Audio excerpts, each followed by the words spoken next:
Assalamualaikum warahmatullahi wabarakatuh. Perkenalkan, nama saya Wail. Saya mahasiswa dari Universitas Negeri Manado, Program Studi Teknik Mesin NIM 1821263. Hari ini saya akan membahas mengenai materi terakhir yaitu getaran mekanis. Langsung saja kita ke pembahasannya. Pengertian getaran. Getaran adalah gerakan bolak-balik dalam suatu interval waktu tertentu. Getaran berhubungan dengan gerak osilasi benda dan gaya yang berhubungan dengan gerak tersebut. Semua benda yang mempunyai massa dan elastisitas mampu bergetar, jadi kebanyakan mesin dan struktur rekayasa mengalami getaran sampai derajat tertentu, dan rancangannya biasanya memerlukan pertimbangan sifat osilasinya. Bagian-bagian alat dan fungsinya. Yang pertama, dashboard. Dashboard ini berfungsi sebagai frame atau penyangga dari suatu kesatuan komponen alat uji coba. Yang kedua, pegas. Pegas berfungsi untuk mensimulasikan getaran pada saat mengalami perubahan posisi. Yang ketiga, beban. Beban berfungsi untuk memberikan variasi getaran yang terjadi saat pelaksanaan uji coba. Yang keempat, peredam. Peredam ini berfungsi untuk meredam getaran yang terjadi akibat pembebanan yang diberikan. Yang kelima ada kertas pencat. Kertas pencat ini berfungsi untuk mencat hasil simulasi yang terjadi pada uji coba yang berbentuk garis-garis frekuensi yang disebut garis frekuensi getaran. Cara kerja mesin. Pasang pegas yang ditentukan pada dashboard, lalu berikan beban sesuai dengan pembebanan yang diberikan. Alirkan listrik pada rol kertas pencat. Pastikan pena pencat dalam kondisi bagus.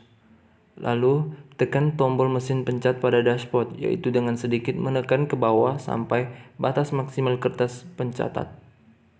Jalannya percobaan. Yang pertama, siapkan seperangkat alat uji coba dan pastikan semua komponen dalam kondisi yang optimal.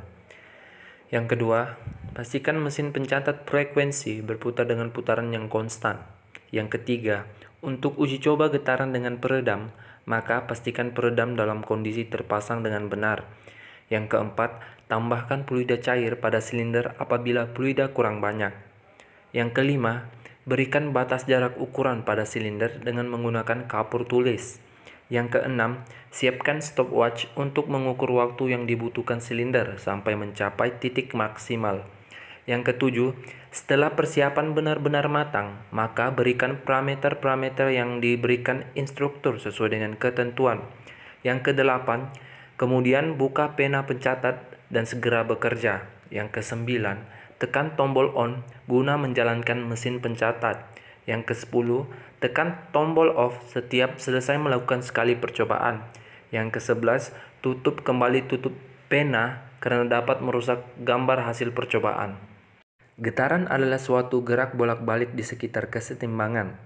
Kesetimbangan di sini maksudnya adalah keadaan, di mana suatu benda berada pada posisi diam jika tidak ada gaya yang bekerja pada benda tersebut. Getaran mempunyai amplitudo atau jarak simpangan terjauh dengan titik tengah yang sama.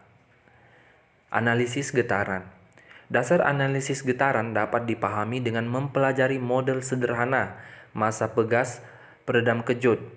Struktur rumit seperti badan mobil dapat dimodelkan sebagai jumlahan model massa pegas peredam kejut tersebut.